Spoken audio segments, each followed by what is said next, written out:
पाकर पाकिस्तान जाकर बोलता है कि हम तो इंडिया के खिलाफ हैं, सर पकड़ के मारना चाहिए। मैं तो यहाँ तक बता, मेरा एक सबसे छोटा सा मैं कभी किसी को ये नहीं बोलता कि न गाली दे सकता हूँ, मैं इतना बोल सकता हूँ कि मारना चाहिए, पकड़ शर्म आनी चाहिए उन लोगों को। और 100% उसको आने का तो सर छोड़ दीजिए, उन एक्टरों की क्या जरूरत है आपको? वो एक्टर्स कितने भी एक्टर्स हों, 10 एक्टर्स उसमें दिलीप साहब की कॉपी करते हैं। जो पाकिस्तानी एक्टर्स हैं, हिंदुस्तान में जब वो आते हैं उन्हें नाम, पैसा, शोहरत, लोगों का प्यार सब मिलता है, लेकिन जब वो पाकिस्तान रिटर्न चले जाते हैं तो सोशल मीडिया के ऊपर देखा गया है कि वो काफी ज्यादा हेट्रेड फैलाते हैं इंडिया के बारे में। एंड उसी चीज को लेके एंड ऑपरेशन सिंदूर के बाद काफी सारे पाकिस्तानी एक्टर्स को, पाकिस्तानी आर्टिस्टों को इंडिया में बैन कर दिया गया, उनकी सोशल मीडिया अकाउंट्स भी बैन कर दिए गए। कहना चाहेंगे सर इस बारे में? बहुत ही गलत है अगर ऐसा करते हैं वो लोग, लेकिन लोग उन्हें कसर कर रहे हैं। देखिए, हम हॉलीवुड में भी काम करते हैं, इरफान भी काम करता है, अनिल कपूर भी काम करता है जाकर, कई लोगों ने, अनुपम खेर जी काम करते हैं।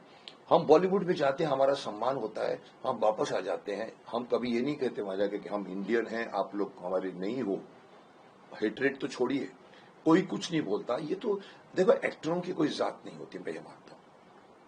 एक दिलीप कुमार जैसे आर्टिस्ट को हे राम बोलना पड़ता है, और सो खूबसूरत से बोला उन्होंने। मेरे जैसा एक्टर नमाज पढ़ चुका है शूटिंग में। हमारे लिए धर्म कुछ नहीं होता, हमको हर धर्म के किरदार करने पड़ते हैं, इसीलिए एक्टरों की कोई जात नहीं होती। हिंदू मुस्लिम साथ बैठकर इफ्तार करते हैं, जब रोजे के बाद में रात को शूटिंग में 30 दिन तक सब आके बैठते हैं। अरे मुकेश जी आप भी आइए, मैं भी जाके बैठ जाता सब। इसमें अगर एक्टर पाकिस्तानी काम करता था यहाँ पर, ठीक है, काम करने देना चाहिए, क्योंकि एक्टर को अगेन हम बोलते हैं कि हॉलीवुड से भी आ सकता है कोई काम करने को, तो पाकिस्तान से क्यों नहीं? लेकिन अगर पाकिस्तान से वो एक्टर, अगर वो एक्टर की प्रिंसिपल्स को नहीं समझता, तो उसका विरोध होना चाहिए, उसका बहिष्कार होना चाहिए। अगर वो इंडिया में रहकर, इंडिया की कमाई कर कर, इंडिया से लेकर, इंडिया से शोहरत पाकर पाकिस्तान जाकर बोलता है कि हम तो इंडिया के खिलाफ हैं, सर पकड़ के मारना चाहिए। मैं तो यहाँ तक बता, मेरा एक सबसे छोटा सा मैं कभी किसी को ये नहीं बोलता कि न गाली दे सकता हूँ, मैं इतना बोल सकता हूँ कि मारना चाहिए पकड़ के। ये मेरे लिए बहुत सबसे छोटी और एक स्टैंडर्ड सजा है। सर पकड़ के गधे पे बिठा के, जैसे उस वक्त वो कॉमेडियन को कहा था, मैंने इसको काला मुंह करके देश में गधे में बिठाओ। तो पाकिस्तानी एक्टर अगर जाकर अगर वहां पर बोल रहे हैं सोशल मीडिया पे, तो शर्म आनी चाहिए उन लोगों को। और 100% उसको आने का तो सर छोड़ दीजिए, उन एक्टरों की क्या जरूरत है आपको? ये अलग बात है कि पाकिस्तान में अच्छी सीरियलें बनती थी एक जमाने में, बहुत अच्छी बनती थी, मैं तारीफ करता था उस जमाने में जो बनती थी उस जमाने में।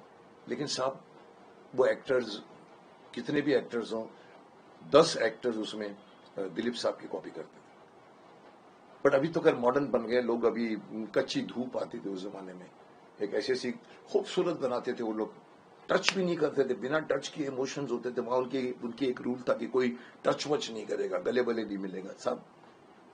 उसके बावजूद जो performance, beautiful faces, beautiful serial में देख चुका हूं, आप लोग भी देख चुके हैं। लेकिन अगर आप आज के एक्टर्स सो कॉल्ड मॉडर्न हो गए हैं, हर मॉडर्न बच्चा हमारे हिंदुस्तान में भी भटक रहा है बहुत, उनको वैल्यूज नहीं मालूम, उनको पुराने वैल्यूज नहीं मालूम। सो सर, पाकिस्तानी एक्टरों को 100 नहीं 1000% बहिष्कार करना चाहिए उनका, और विरोध करना चाहिए कि उन लोगों को कोई आदमी नहीं लेगा यहाँ से वहां से। और अब तो सिचुएशन इतनी बिगड़ गई है, I don't think anybody would dare to take any Pakistani actor or actresses in their films or serials or whatever it is. आप जैसे इतने बड़े एंड दिग्गज कलाकार जब ऐसे मुद्दों पे बात करते हैं तो लोग काफी ज्यादा उसकी प्रशंसा करते हैं, बट बॉलीवुड इंडस्ट्री में ये भी देखा गया है कि काफी सारे एक्टर्स, दिग्गज एक्टर्स, बड़े एक्टर्स जो हैं वो इन चीजों को लेके खामोश रहे हैं। उन्होंने सोशल मीडिया के ऊपर या कहीं भी इस ऑपरेशन सिंदूर के बारे में या ऐसी चीजों को लेके पोस्ट नहीं किया या बात नहीं की, जो लोगों को काफी ज्यादा बुरी भी लग रही है।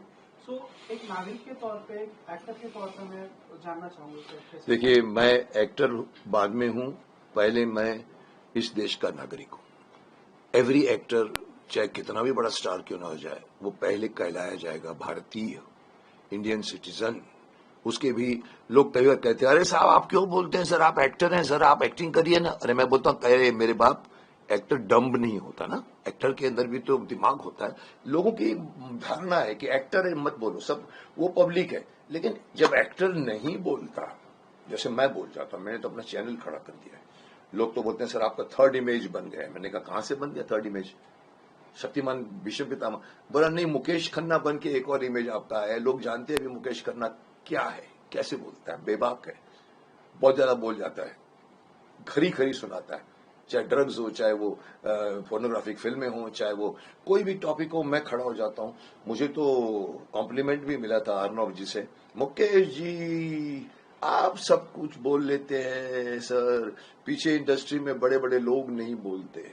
ये उन्होंने कहा है जो आप बोल रहे हो। देखिए मैंने उस वक्त भी कहा था, मैंने कहा दो कारण होते हैं।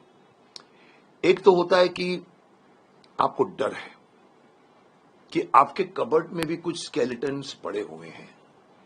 अगर आप यहां सीबीआई को क्रिटिसाइज करते हो या इन लोगों के ड्रग्स की बातें करते हो, तो कहीं ऐसा ना हो कि हम सपोर्ट करें, उनके खिलाफ बोले तो हमारे भी कुछ प्रॉब्लम वो लोग निकाल सकते हैं। एक होता है डर, दूसरा होता है कमर्शियल सेंस या कमर्शियल एंगल। हर एक्टर ये सोचता है कि एकता कपूर के खिलाफ अगर मैं बोलूं, she is a very very prospective producer, वो मेरे को काम नहीं देगी। साहब मेरे से भी यही हुआ है, मेरे को किसी ने साफ कहा था। मैंने एक बार कह दिया था, एकता जी आपने तो यहां पर द्रौपदी के टाटू लगा दिया, आपने तो महाभारत का सत्यानाश कर दिया। किसी ने कहा सर काम नहीं देगी। मैंने कहा अभी तक कहां दिया उसने मेरे को काम, और क्या फर्क पड़ता नहीं देगी तो। सब ये एक्टर नहीं सोचते, इसीलिए हर एक्टर बोलने के पहले सोचता है। जैसे आप पॉलिटिशियन, मैं पॉलिटिशियन नहीं बन सकता। पॉलिटिशियन कौन होता है? पॉलिटिशियन वो होता है जो बोलना शुरू करता है तो सामने वाले को देखकर पूड़ी बांधता है। वो बोलता है जो लोग सुनना चाहते हैं, और जो वो बोलना चाहता है और वो नहीं सुनना चाहते वो निगल जाता है। हमारे यहां पर ये सारे एक्टर निगल के बैठे हुए हैं। इनको हर चीज का विरोध करना चाहिए था। वो चाहे वो राजपूत का केस था, चाहे वो ड्रग्स का केस था, चाहे वो हिंदू धर्म के प्रति खिलवाड़ का केस था, पोर्नोग्राफी फिल्म में बनाने का केस था।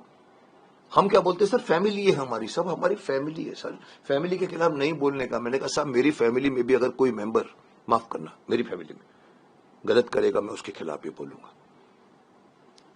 आप एक्टर हैं, आपकी आवाज में बहुत वजन है। जैसे आपने कहा कि लोग सुनते हैं हमको, हमारे पास आयाम है, तो यू आर राइट। हमारे यहाँ 10 में से 6 या 8 लोग नहीं बोलते, क्योंकि उन लोगों को या तो डर है या उन लोगों को कहीं ना कहीं पॉलिटिशियन की तरह कमर्शियल एंगल है कि मैं अगर बोलूंगा तो मेरे को ये प्रोड्यूसर काम नहीं देगा।